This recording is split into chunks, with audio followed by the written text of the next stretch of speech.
When my oldest son was in his first year of preschool, I forgot the Valentines. I stood waiting for him after class, bracing for how upset he'd be, already spinning the whole I failed him story in my head. Then he bounced out of class, absolutely thrilled because he got candy. He didn't even notice he was supposed to bring anything. He was just so happy. That day taught me something about ADHD mom guilt. It's not always the mistakes that hurt. It's the way we talk to ourselves. We're so much harder on ourselves than anyone else ever is. And even now, I can feel myself wanting to explain how it happened. But as ADHDers, we need to stop explaining and instead learn how to treat ourselves with the same compassion we'd show anyone else. Then we can think clearly enough to actually solve the problem. In this video, I'll show you a simple 3-step self-compassion reset you can use when guilt hits. How to use your values as a mom so you can focus your energy on what is most important to you, and practical ways to move from guilt to growth. Whether you're late, overwhelmed, or just feel like you're never doing enough. One afternoon, I yelled at my kids over the mess in the car. Crumbs, trash, even socks. Everything everywhere, and I just snapped. The second it was over, I went straight into the familiar shame spiral. After beating myself up for way too long, I realized something simple. My kids didn't actually know what I expected. I'd never taught them to clean up in the car. So we made a new rule. When you unbuckle, you grab your stuff and any trash around you. It worked. It just took me a lot longer to get there because I was too busy shaming myself. Ask the problem to notice the very simple solution. That's when it clicked for me. Shame not only doesn't solve the problem, but it even blocks you from seeing the solution. It's like when a dashboard light comes on and instead of checking the engine, you just yell at the car. The light isn't a signal, it's a bad car. It's a signal that something needs attention. When we learn to treat our mistakes as information we can use to make a change, we move from guilt to growth. ADHD moms live in a constant state of self-evaluation. Sometimes we even feel like we have a lifetime of mistakes to make up for. We don't just notice our weaknesses, we track them. We see every dropped ball, every forgotten form, every time we lost our patience. And even on the good days, part of us is bracing for the next mistake. So even small hiccups can feel like personal failures. We care so deeply, and our brains make consistency harder than it looks. You're not lazy or careless. You're a mom who's working twice as hard to keep up with a brain that doesn't always cooperate. You don't need more guilt or motivation even. You need compassion and understanding of how your ADHD brain works. So let's talk about when our memory lets us down. If you live with ADHD, it can feel like your memory has a mind of its own. You can remember you need to pick up cupcakes for the party all morning, but when the time comes, your brain forgets to remind you. You're driving along, deep in thought, and before you know it, you've arrived at the party without the cupcakes. It's how the ADHD brain handles prospective memory, the part of memory that helps us remember and carry out future intentions. It's the system that forms a plan, stores it in your memory, and retrieves it at the right time, key, so you can act on it. But for ADHD brains, that system is glitchy. You might make the plan perfectly,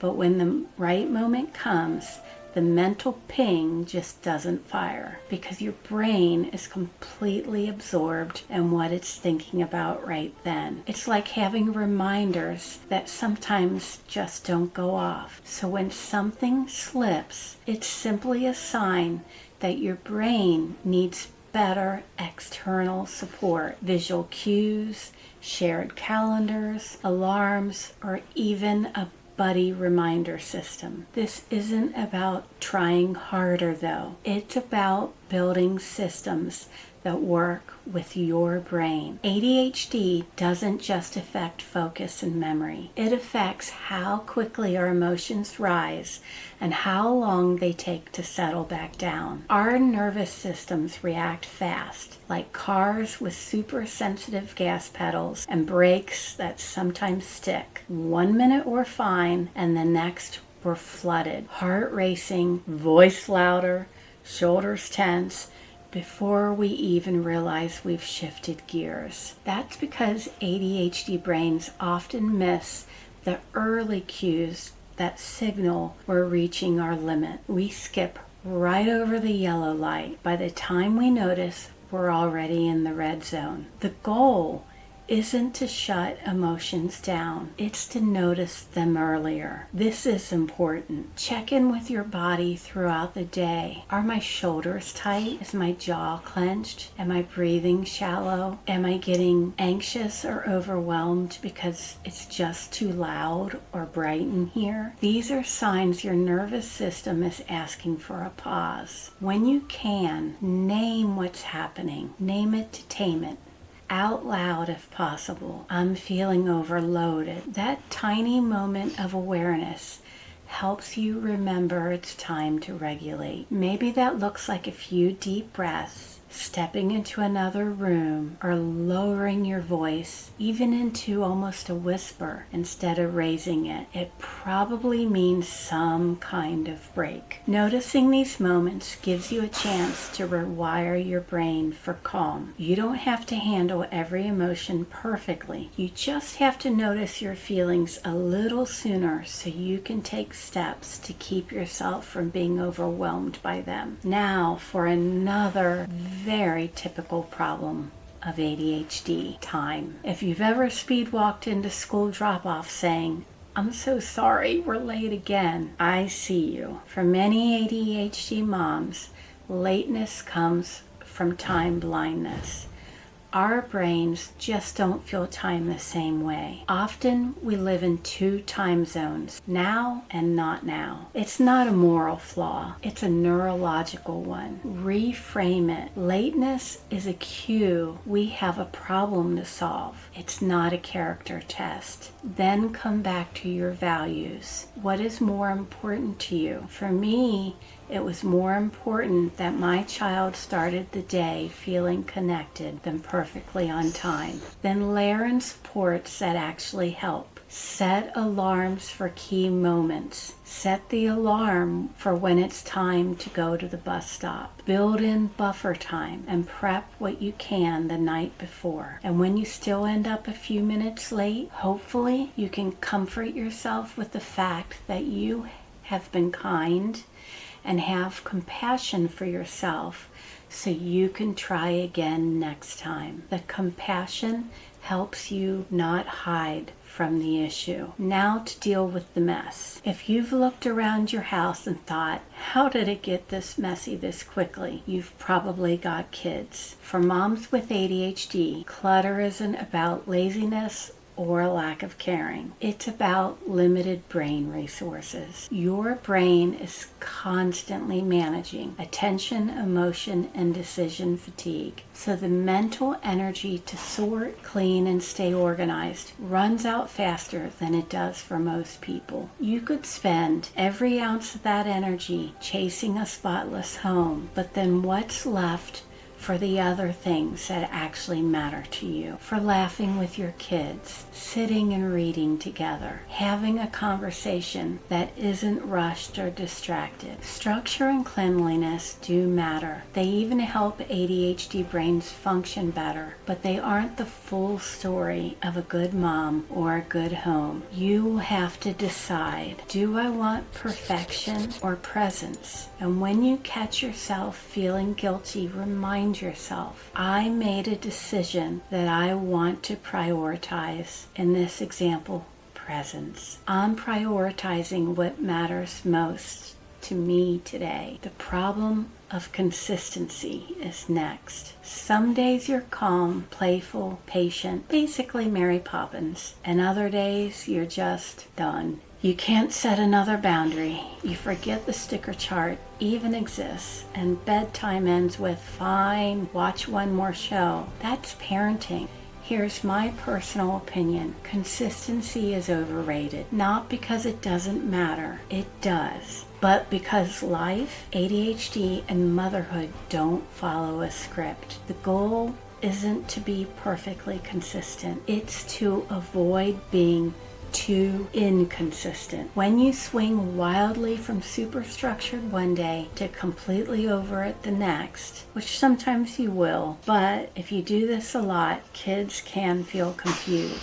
But if you mostly stay somewhere in the middle, consistently trying, showing up, repairing when things go sideways, that's what really matters. ADHD makes consistency challenging because it relies on focus, memory, and regulation, the exact skills our brains tend to struggle with. So instead of chasing the impossible version of always the same, think of consistency as an ideal you reach toward, not a destination you ever arrive at. You know that mom who always remembers the bake sale, the one that always seems perfectly put together? Whether we admire her or roll our eyes a little, we still think, why can't I be like that? Motherhood shines a spotlight on every ADHD struggle: organization, memory, multitasking, so comparison guilt hits us hard. But remember, you're only seeing her highlight reel, not her behind the scenes. You don't really know what her life is like at all. Instead, ask yourself, did I do what is most important to me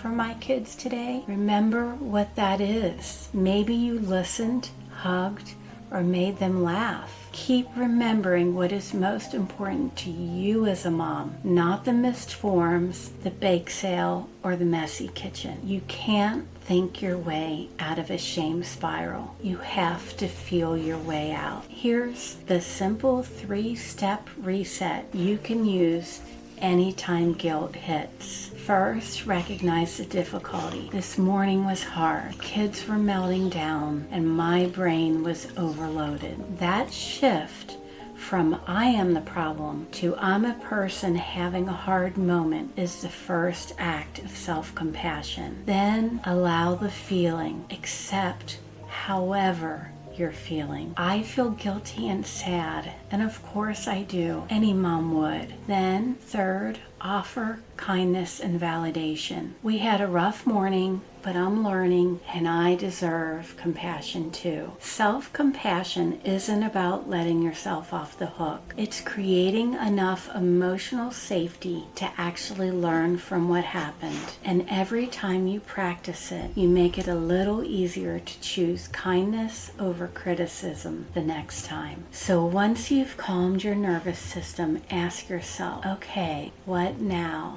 Self-compassion resets your brain so it can problem solve again. Here's a simple rhythm to follow. Regulate, repair, reflect, and adjust. Regulate with your self-compassion reset. Repair if it's needed. I'm sorry I yelled this morning. Reflect. Why did that happen? Oh, right. I hadn't eaten and we were rushing. And then adjust. Tomorrow I'll pack lunches the night before and make sure I eat. When you feel guilty, stay curious instead of critical. Ask yourself, what broke down here? Maybe you needed sleep, structure, or help. Then bring it back to your values. I value sending my kids off feeling loved. 2 minutes late but calm, that's a win. When guilt says, you should have this figured out, answer, I'm figuring it out right now. That's growth. So next time that dashboard light flickers, don't blame the car. Check the system, add what's missing, and remember, there isn't anything wrong with you. So if you're ready to start feeling like yourself again, the next step is learning how to build real self-care routines, ones that actually work with your ADHD brain, because recovery doesn't happen in one big leap. It happens in small, consistent choices that refill your tank a little at lots of different moments every day. So click right here to watch self-care routines for ADHD moms. I'll walk you through simple, sustainable ways to care for your mind, your body, and your energy, even on the days when focus, time, or motivation are in short supply. You deserve that care just as much as anyone else in your family.